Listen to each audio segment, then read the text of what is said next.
So before starting with your Bell circuits, this is like a basic formula जो हम लोगों को पता होना चाहिए और वो बेसिक चीज़ें हैं so that like this would help you to understand what maximally entangled state basics कैसे हम लोग उसका equation क्या होता है बेसिक चीज़ें.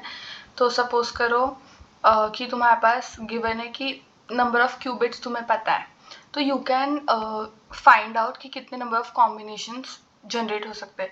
सो जैसे करो सपोज करो कि 2 की power number of qubit combination ये तुम्हारा फॉर्मूला है. ओके सो फॉर 2 क्यूबिट्स ठीक है तो 2 की पावर 2 तो ये हो गया 4 कॉम्बिनेशन तुम्हारे पॉसिबल है. तो जैसे देखो ये दो तुम्हारे क्यूबिट लाइन्स है Q0 एंड Q1 और Q0 को Q0 के पास अपने दो स्टेट्स है ket 0 ket 1 एंड Q1 के पास अपने दो स्टेट्स है ket 0 एंड ket 1. ठीक है तो इन Q0 और Q1 के कितने पॉसिबल कॉम्बिनेशन हो सकते हैं कितने पॉसिबल स्टेट बन सकते हैं तो वो पता करने के लिए हम लोग ये फॉर्मूला यूज करते हैं कि जैसे सपोज 2 की पावर 2 यानी 4 कॉम्बिनेशन तो क्या हो गया कि 0 0 0 1 1 0 एंड 1 1. तो भाई अगर हम साई की इक्वेशन लिखना चाहूँ मैं तो ये हो जाएगी C1 ket 0 0 plus C2 ket 0 1 plus C3 ket 1 0 plus C4 ket 1 1. ठीक है तो ये तुम्हारा साई का इक्वेशन हो गया कि हर स्टेट के करस्पॉन्डिंग उसकी कंडीशनल प्रोबेबिलिटी हम लोग लिख रहे हैं. ठीक है तो जैसे ये प्रोबेबिलिटी को हम लोग कैसे लिख सकते हैं कि सारे प्रोबेबिलिटी का सम ओके मॉड्यूलर सम तुम्हारा 1 होना चाहिए. तो ket 1 mod of ket 1 square mod of mod of C1 square mod of C2 square ये सब इक्वल टू तुम्हारा 1 होना चाहिए. तो ये तुम्हारी टाइप ऑफ कंडीशन बोल सकते हो ये चीज़ है सब प्रोबेबिलिटी का sum should be equal to 1. This is the thing. Okay तो बस ये बेसिक सा थोड़ा सा नोट करने लायक चीज़ थी. अब हम जाते हैं कि मैक्सिमली एंटैंगल स्टेट्स क्या होते हैं. तो इसमें हम लोग ना 4 चीज़ें समझनी ज़रूरी है कि तुम्हें पॉजिटिवली कोरिलेटेड स्टेट्स क्या है ठीक है तो और एंटैंगल स्टेट क्या है वही नेगेटिवली कोरिलेटेड स्टेट्स क्या है और अनएंटैंगल स्टेट्स क्या है. तो अभी हम लोग देखते हैं एक एक करके कि क्या है क्या नहीं and then will able to understand कि what is your maximally entangle state. Okay तो बेसिक डेफिनेशन जो तुम देख रहे हो यहाँ पे कि मैक्सिमली एंटैंगल स्टेट्स है क्या तो states will have equal probability तो उनकी प्रोबेबिलिटी सेम होगी. तो जैसे सपोज करो ket 0 0 की प्रोबेबिलिटी मैं ले रही हूँ 0.5 और ket 1 1 की प्रोबेबिलिटी मैं ले रही हूँ 0.5. तो जैसे ये इक्वेशन है जो हमारी ऊपर में आई थी ठीक है ket साई की इक्वेशन मैंने बताई थी तो बस सेम इक्वेशन है C1 ket 0 0 C2 ket 1 1 हर स्टेट के करस्पॉन्डिंग उसकी कंडीशन यार बेसिक बोल रही हूँ प्रोबेबिलिटी लिखी है. ठीक है तो अब मैं ket V1 को कैसे रिप्रेजेंट कर सकती हूँ कि ket 0 0 के करस्पॉन्डिंग C1 प्लस ket 1 1 के करस्पॉन्डिंग C2 ये दोनों एक साथ लिख के मैं बोल सकती हूँ ये ket V1 है और इससे बोल रही हूँ पॉजिटिवली कोरिलेटेड. अब कैसे क्यों मैं ये चीज़ कह रही हूँ कि जैसे देखो कि ket 0 0 और ket 1 1 इन दोनों केसेस में क्या हो रहा है कि तुम्हारी दोनों क्यूबिट्स यहाँ पे जो ये था थोड़ा एक सेकेंड हाँ यहाँ पे जो तुम्हारे ये दो थे Q0 एंड ये Q1 ये दो जो तुम्हारी क्यूबिट लाइन थी इन दोनों में इनपुट सिंगल सेम टाइम पे सेम इनपुट में दे रही हूँ. ठीक है तो ये वो दोनों केसेस मेरे कौन से हैं या तो मेरे दोनों इनपुट Q0 और Q1 दोनों में मेरा इनपुट 0 0 है या दोनों में मेरा इनपुट 1 1 है. ठीक है तो ये मेरे दो केस हो गए C1 और C2 के लिए. अगर मैं इन दोनों को कंबाइन कर दूँ तो ये पॉजिटिवली कोरिलेटेड है हाँ है क्योंकि दोनों में सेम चीज़ हो रही है. फर्स्ट में भी दोनों इनपुट सेम हो रहे हैं सेकेंड में भी दोनों इनपुट सेम हो रहे हैं. हाँ इनपुट आप मतलब वैसे इनपुट अलग है फर्स्ट केस में 0 है सेकेंड केस में 1 है लेकिन मतलब हो क्या रहा है फर्स्ट केस में Q0 और Q1 दोनों में 0 दे रहे हो अगर 0 दे रहे हो तो और Q2 में क्या हो रहा है C0 और C1 दोनों में 1 दे रहे हो 1 दे रहे हो तो ठीक है ना. तो बस यही चीज़ है तो इसे तुम बोल रहे हो कि ये पॉजिटिवली कोरिलेटेड है एक दूसरे से. ठीक है या पॉजिटिव कोरिलेशन है. वही अगर मैं V1 को ऐसे लिख दूँ ये दोनों टर्म्स के साथ तो ये दोनों क्या हो जाएगा कि जैसे सपोज करो मैं Q0 में अगर 0 दे रही हूँ तो मैं Q1 में 1 दूंगी एंड Q1 में 1 दे रही हूँ तो Q0 में 0 तो अपोजिट में बिट्स दे रही हूँ. ठीक है अपोजिट में इनपुट दे रही हूँ तो ऐसे मैं तुम्हें बोलूँगी कि ये भी एक तुम्हारा कॉम्बिनेशन हो सकता है पॉजिटिव कोरिलेशन के लिए. इनमें क्या रिलेशन में इनमें हम लोग कैसे बोल रहे हैं कि दोनों कोरिलेटेड है क्योंकि सपोज कर जैसे इसमें क्या हो रहा है कि सेकंड वाले केस में क्या हो रहा है कि अगर मैं Q0 को जो भी मैं इनपुट दूंगी उसका अपोजिट मैं Q1 को दे रही हूँ, फर्स्ट केस में भी एंड सेकेंड इसमें भी। देखो दोनों में मैं अपोजिट दे रही हूँ, ठीक है। तो ये इसीलिए ये दोनों कोरिलेटेड है। तो बस यही चीज है कि तुम इसे भी बोल सकते हो Q0 and Q1 have same input at same time, ये तुम्हारा फर्स्ट वाला कंडीशन, एंड दोनों both are having opposite output, okay. तो ये तुम्हारा सेकंड वाला केस। तो बोथ आर पॉजिटिवली कोरिलेटेड, दोनों केसेस में C1 and C2 is positively correlated and your C2 and C3 also positively correlated. ये C4 है, सॉरी, ठीक है।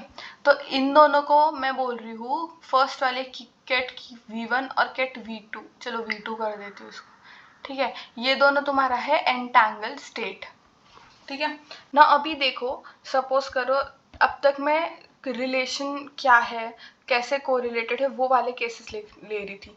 अब सपोज करो मैं एक केस लूँ कि उनमें मैं C1 और C2 को ले लूँ, इनमें क्या रिलेशन है, इसमें आप इनपुट दोनों में सेम दे रहे हो, इसमें आप अपोजिट दे रहे हो, क्या कोरिलेशन है, कोई कोरिलेशन नहीं है, ठीक है। तो ये नेगेटिवली कोरिलेटेड हो गए। वैसे ही C2 और C4, अरे यार ये C3 है, थोड़ा सा मिस्टेक है यहाँ पे, ठीक है। C3 एंड ये C4 है, ठीक है। तो C3 एंड C4 को अगर मैं लूँ तो वो भी, उनमें भी कोई रिलेशन नहीं है, तो ये these both are negatively correlated. तो C2 C4 and C1 C2 no relation among these, तो ये नेगेटिवली कोरिलेटेड या अनएंटैंगल्ड स्टेट, ओके। तो बस यही था एंटैंगल्ड और अनएंटैंगल्ड स्टेट्स क्या होते हैं। अब मैक्सिमली एंटैंगल्ड स्टेट क्या होगा कि सपोज करो जो मेरी साई इक्वेशन थी उसमें मैं फर्स्ट केस ले रही हूँ, तो मैं क्या करूँगी कि प्रोबेबिलिटी कर दूंगी 0.5 केट 1 0 0 आने की और केट 1 1 आने की प्रोबेबिलिटी भी 0.5, दोनों इनपुट होने की प्रोबेबिलिटी आर इक्वल, ओके, 0.5 0.5। और एक चीज़ हमने जो उसके पहले एक पढ़ी थी, नोट करके मैंने जो यहाँ पे पढ़ाया, ठीक है। तो ये प्रोबेबिलिटी में हमने क्या कंडीशन पढ़ा था कि सारी प्रोबेबिलिटीज चारों मिलके क्या आना चाहिए, उनका सम 1। तो ये दोनों अगर मिला दे तो ये 1 तो हो गया। तो इसके करस्पॉन्डिंग इन दोनों को आप 0 कर दोगे। जब तुम लोग फर्स्ट केस मेजर कर रहे हो तो ये दोनों 0 जाएंगे ना। वही अगर मैं सेकेंड केस लेना चाहूँ तो उस टाइम पे मैं क्या करूँगी कि इसे और इसकी इन दोनों प्रोबेबिलिटी को मैं 0 बना रही हूँ, and for C2 and C3 I am making this as 0.5 and 0.5, ठीक है। तो ये दोनों एक कंडीशन मेरी C1 C4 एज 0.5 और दूसरे में इस केस में आ गया C2 एंड C3 एज 0.5, दोनों उनकी प्रोबेबिलिटी 0.5, ठीक है। तो इक्वल प्रोबेबिलिटीज हो गई इनकी, ठीक है। तो ये होगा तुम्हारे मैक्सिमली एंटैंगल्ड स्टेट्स, ओके। तो बस यही चीज़ था, जो पॉजिटिवली कोरिलेटेड स्टेट्स थे या एंटैंगल स्टेट थे उनकी प्रोबेबिलिटी इक्वल हो गई, उसे हम लोग बोल रहे हैं मैक्सिमली एंटैंगल स्टेट। और यही अभी बेल सर्किट में जाते हैं, क्या होता है बेल सर्किट भी, क्या है, कुछ नहीं है कि तुम्हें अगर ये जो हमने अभी पढ़ा मैक्सिमली एंटैंगल स्टेट क्रिएट करने हैं उसके लिए हम लोग यूज़ कर रहे हैं बेल सर्किट। तो ये बेल का बेसिक सर्किट है ना। इसमें ना हम लोग दो गेट यूज़ कर रहे हैं, Hadamard and control. Now what is this Hadamard gate, what is this control gate, ये हम लोग लाइक आगे के वीडियोस में पढ़ेंगे डीप में सारे क्वांटम गेट्स वगैरह के बारे में। अभी के लिए बस इन दोनों का ट्रुथ टेबल देख लो बिकॉज हम लोग ये अभी यूज़ करने वाले हैं। तो हेड मॉड गेट में अगर तुम इनपुट देते हो 0, तुम्हारा आउटपुट में आता है केट 1, ओके। और इनपुट में अगर तुम दे रहे हो केट 1 तो तुम्हारा आउटपुट आता है केट माइनस, सॉरी केट 0 देते हो तो केट प्लस आता है, केट 1 देते हो तो केट माइनस आता है, ठीक है। ये तुम्हारा हेड मॉड है। और केट प्लस और केट माइनस को तुम कैसे रिप्रेजेंट करते हो, केट प्लस जैसे तुम बोल रहे हो ये this is how you represent your ket plus, ठीक है। Ket 0 plus ket 1 upon √2। और केट माइनस को तुम रिप्रेजेंट करते हो प्लस की जगह यहाँ पे माइनस लगा दो तो हो जाएगा तुम्हारा केट माइनस, ठीक है। तो ये हो गया तुम्हारे हेड मॉड गेट के बारे में।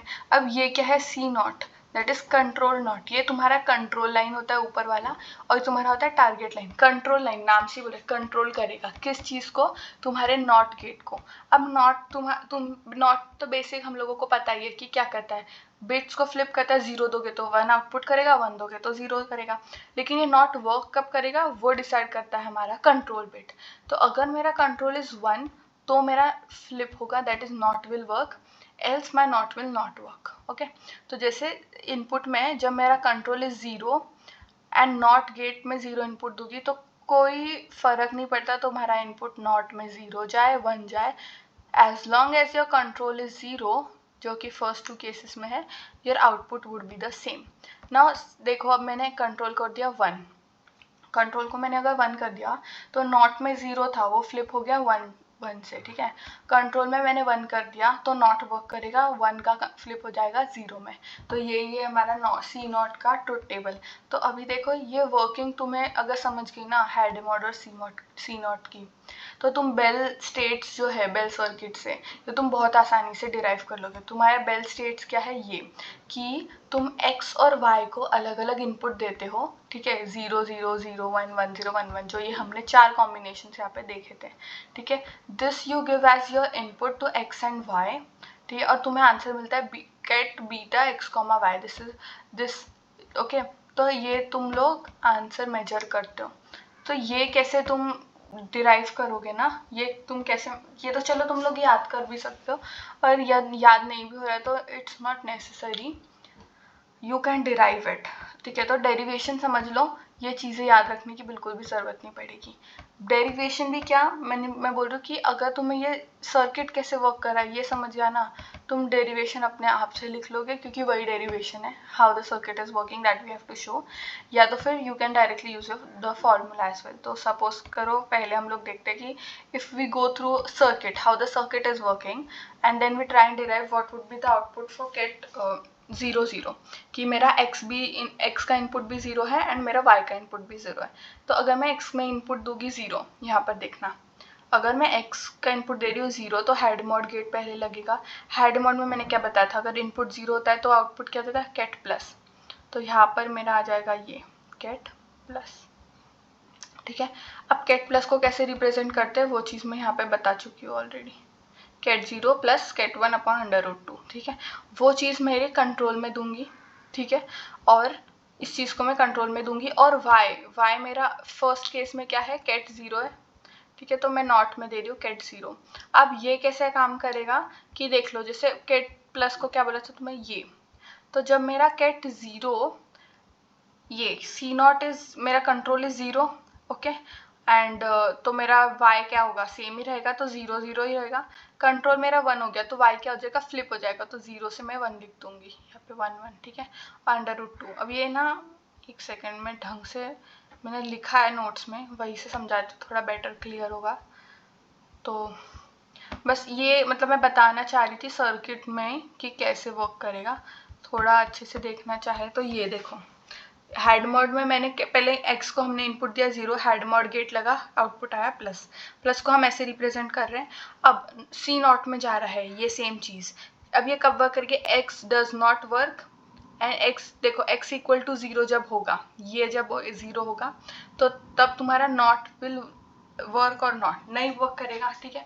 और जब x मेरा 1 हो गया तो मेरा नॉट गेट विल वर्क। तो बस वही चीज़ मैंने यहाँ पर की है, ये यहाँ पर देखना है यहाँ पे कि कैट 0 प्लस कैट 1 अपॉन √2, और यहाँ पर मैं y को दे रही हूँ इनपुट मेरा कैट 0, ठीक है। तो अगर मेरा कंट्रोल बिट इज 0 तो मेरा y चेंज होगा क्या, नहीं, तो मैं वही लिख दूंगी 0 0, तो 0 है तो not will never work, okay. And जब मेरा कंट्रोल बिट चेंजेस टू 1, यानी कि मेरा कंट्रोल बिट 1 है तो मेरा नॉट आफ्टर नॉट, ओके, जो कंट्रोल बिट अगर 1 है तो हम लोग नॉट गेट यहाँ पे अप्लाई कर रहे हैं इसमें y में, तो y फ्लिप हो जाएगा। देखो यहाँ पर ये 1 है, ठीक है, x is your 1 here now, तो यानी कि कंट्रोल तुम्हारा 1 है। और ट्रुथ टेबल में मैंने क्या बोला था, अगर कंट्रोल 1 है तो जो भी आगे होता है टारगेट में वो फ्लिप हो जाएगा, ठीक है। टारगेट में अभी हमारा क्या है, 0 0 का फ्लिप होके क्या हो जाएगा 1, तो दिस इज व्हाट इज 1 1, ठीक है, और √2 सेम टू सेम। तो ये हम लोगों का डेरिवेशन टाइप्स हो गया for case 1, that is this one, ये हमारा बेल सर्किट डिराइव हो गया। सिमिलरली तुम बाकी 3 भी कर सकते हो यूजिंग लाइक दिस, कैसे तुम्हारा सर्किट वर्क करेगा बेस्ड ऑन दैट, ओके। और अगर इतना नहीं करना है तो you can use this formula as well, ठीक है, बीटा x, y। बस this is it for your Bell circuit और इसका बेल स्टेट्स का डेरिवेशन एंड ऑल।